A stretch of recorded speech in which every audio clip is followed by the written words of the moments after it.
Hello, my friends on YouTube. Today is Sunday, the 20th of July 2025. Today's video is about the Prophet of Allah and the legacy or the inheritance that we have inherited from the Prophet of Allah. May the blessing of Allah be upon him. This video is for adults only because we're going to speak about the legacy that the Prophet left for us. When I was about 13 years old, I remember I started to read for myself, and I started to see that this person, Prophet of Allah, he had something wrong. And later on, the fact that he was not raised between his two parents, or at least one parent, that leaves, I'm sorry for him in a way, because that will leave a scar on the mind and the heart of any person. And sometimes that scar, sometimes the people who live this kind of life and they get abused, who knows what happened to him in his first 4 years when he was with a woman, like a babysitter in faraway land, not near his mother. And when he was born, supposedly he was born 4 years after the man who was married to his mother died. And they say he stayed in his mother's womb. That was the miracle. He stayed in his mother's womb for 4 years, and that's okay because women can last for up to 7 years pregnant. So it was legitimate pregnancy. However, when you dig deeper, you find out that his mother didn't want him to see what she was doing. She gave birth 4 years after her husband died. That suggests she was not married to somebody else, and she got pregnant. That idea that a woman lasts 7 years or 4 years pregnant is nonsense. No one will accept that. But the Muslim leaders, they had to make a miracle out of this nonsense. So obviously what she was doing is, back then there was something called the Red Banners. The Red Banners area, which is found in many places where you have freedom. People go and have relationship with opposite sex or whatever. Anyway, she was doing that. That was her job. She wasn't a doctor or a lawyer or a dentist, or she was like less than a commoner, really. And therefore, she had to eat. She needs to eat, and that's the only thing she could do. I'm sorry about that, but that's what she had to do to stay alive.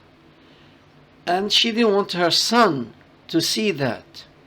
So for 4 years, she sent him away, far away, so he wouldn't see or know what she is doing.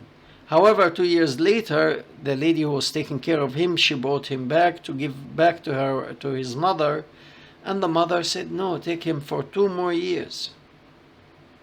And I think he saw where his mother was and what's going on when he visited, so that he didn't forget. And you can see that later on when he was saying he asked God to forgive his mother, but God wouldn't. Muhammad was willing to forgive, but the Allah wasn't. To have that kind of feeling towards your mother, she must have violated something that made you so angry at her that you believe that even God cannot forgive such a sin. And in Arabia back then, that was a very big violation. And probably the kids around him and the people around him, and including his uncle and his grandfather, felt he was an illegitimate son, but were stuck with him.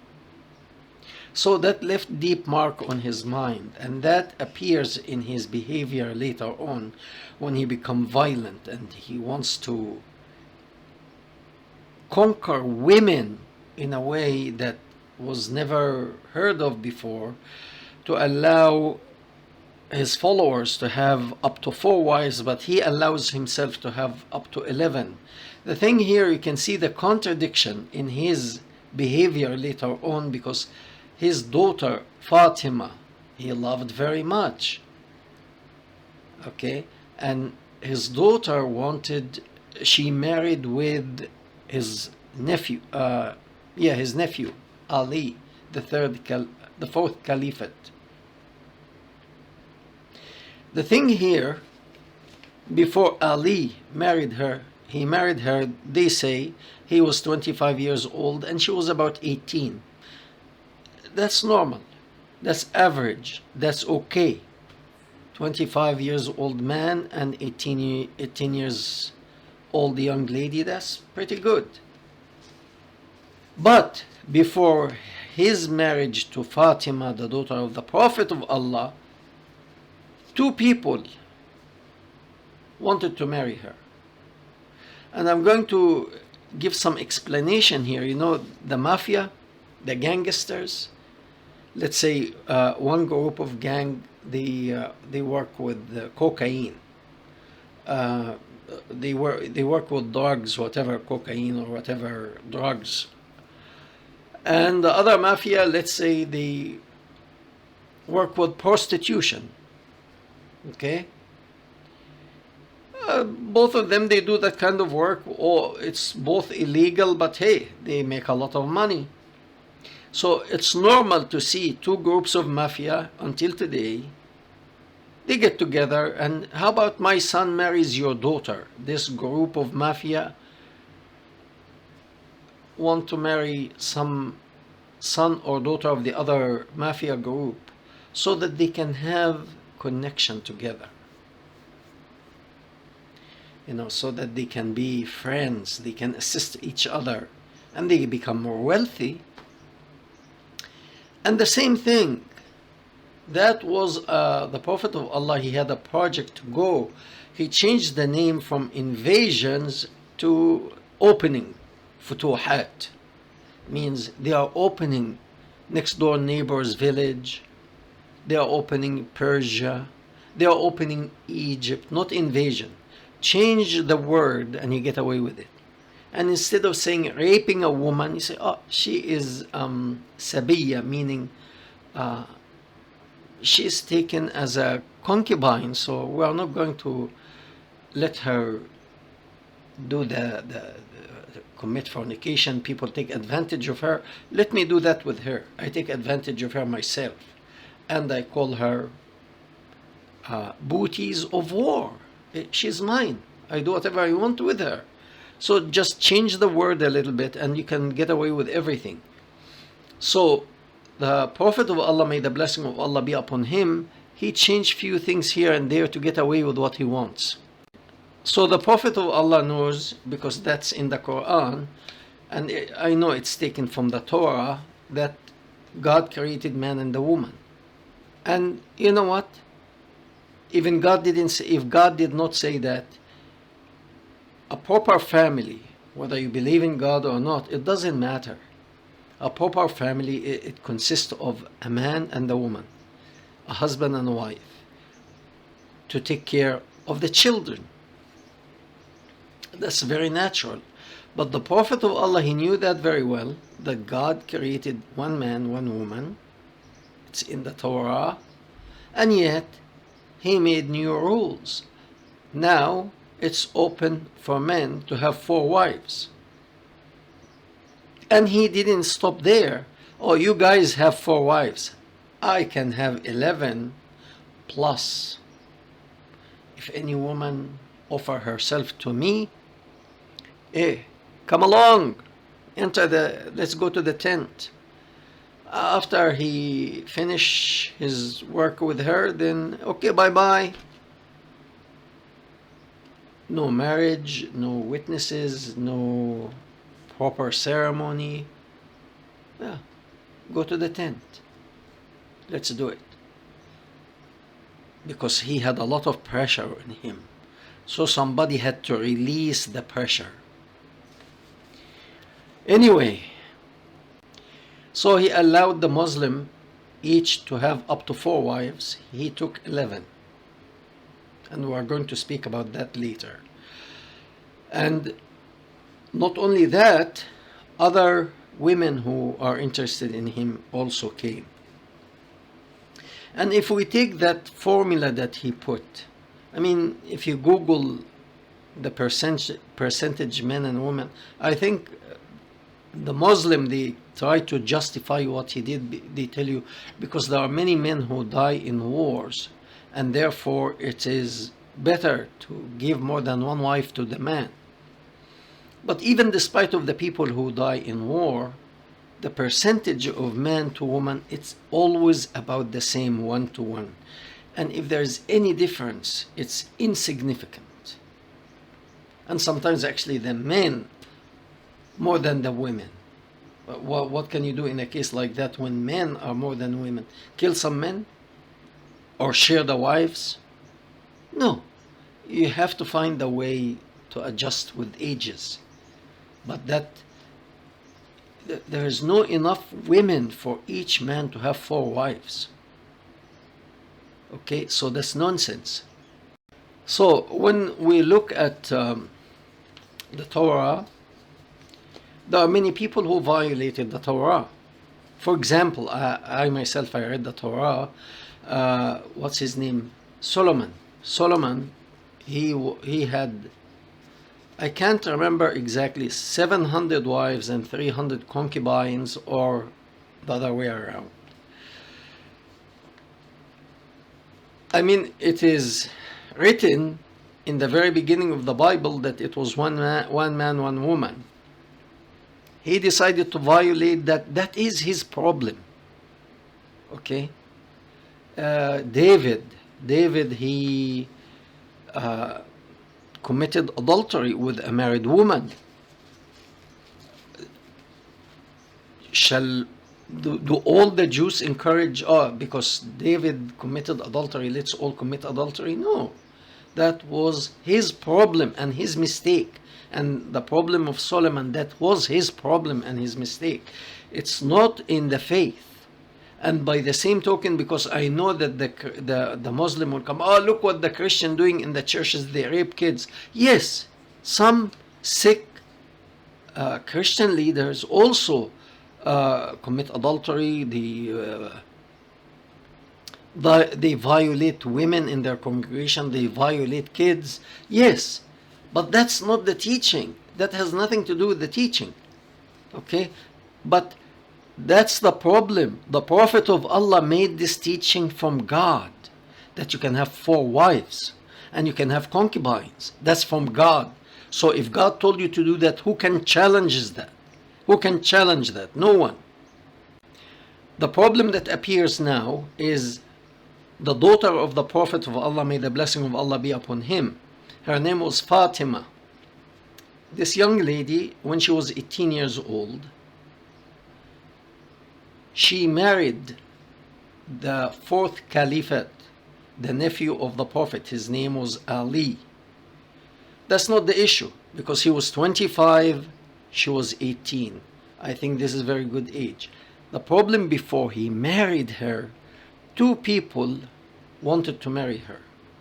One of these 2 people was the very first believer, Abu Bakr, the one who became the first caliphate, the one who gave his 6 years old daughter to the Prophet of Allah.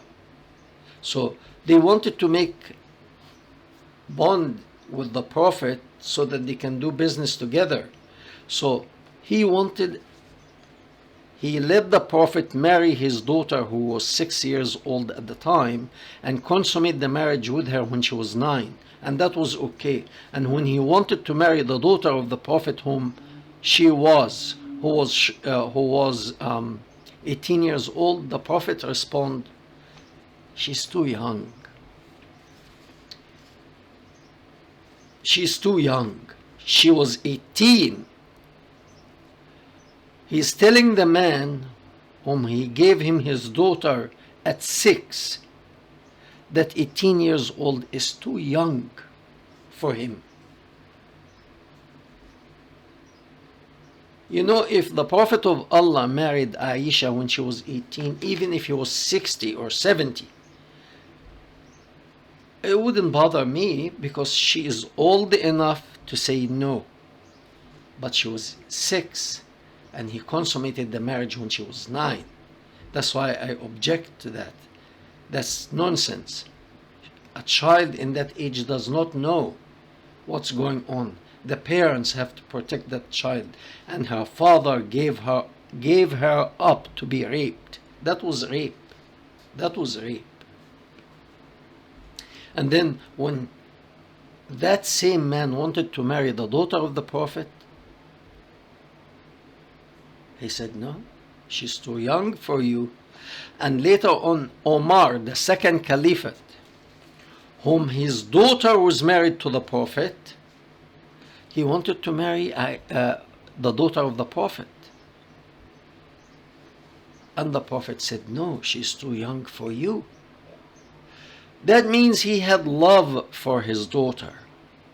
And he knew this is the part of a human in this man, in this person. He has some humanity in him. But later on, to project that,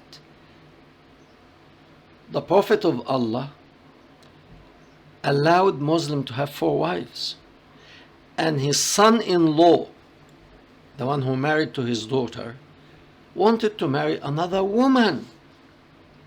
And that got the Prophet very upset and very angry. Very angry. Why?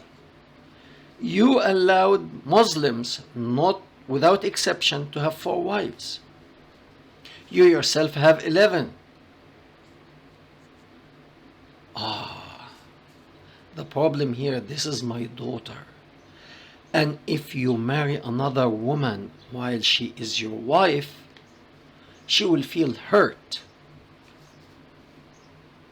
Therefore, he said, if you want to do that, you divorce her and marry whatever you want, or whoever you want, and how many you want. You see that division in the mind? The part of human appear here in the Prophet of Allah. He loved his daughter, and therefore he wants the well-being of his daughter, and therefore he doesn't allow her husband to marry another woman, to share the husband with her. Yet he himself took 11 wives. He never thought of the feeling of each of these women. What do they feel? How did they feel? Because he was very powerful, they cannot do much, but the feeling is there. The feeling of being violated is there. He didn't care about them. He didn't care about their feeling. But my daughter. And the reason, the excuse he said, you cannot marry that woman, because her father was non-believer. By the way, her father was called Abul Hakam, which father of wisdom. He was a very wealthy merchant and very you can say wise man, that the people of Arabia asked his opinion how to deal with certain things. And he was the one who actually, when the Prophet of Allah came and he saw his vision, he said, I think the best way to deal with this guy, each tribe will offer 1 man. Let's say there are 20 or I don't know how many tribes lived in Arabia back then, but let's say 20 tribes. Each tribe will give one man as a soldier. We go all together, the 10, 20, or 30 men from each tribe go and stab the Prophet of Allah at once, so no one will ask for his blood or ask for revenge, because you cannot take revenge on 30 tribes or even 10 tribes. But unfortunately, he couldn't get that project done. Many people didn't want to go with him. Should he have done that, we wouldn't have Saddam Hussein, we wouldn't have Gaddafi, we wouldn't have Ahmad al-Shara or al-Golani in Syria, we wouldn't have...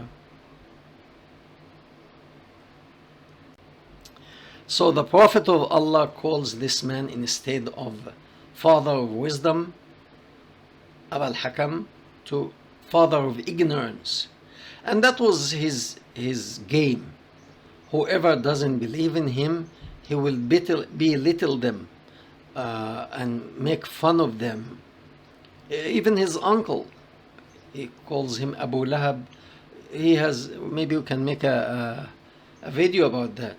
He curses his uncle who protected him. And he curses the wife of his uncle as well. So anyway, this shows the part of Muhammad that somewhat human, because I actually oftentimes I used to think that he's worst human being ever.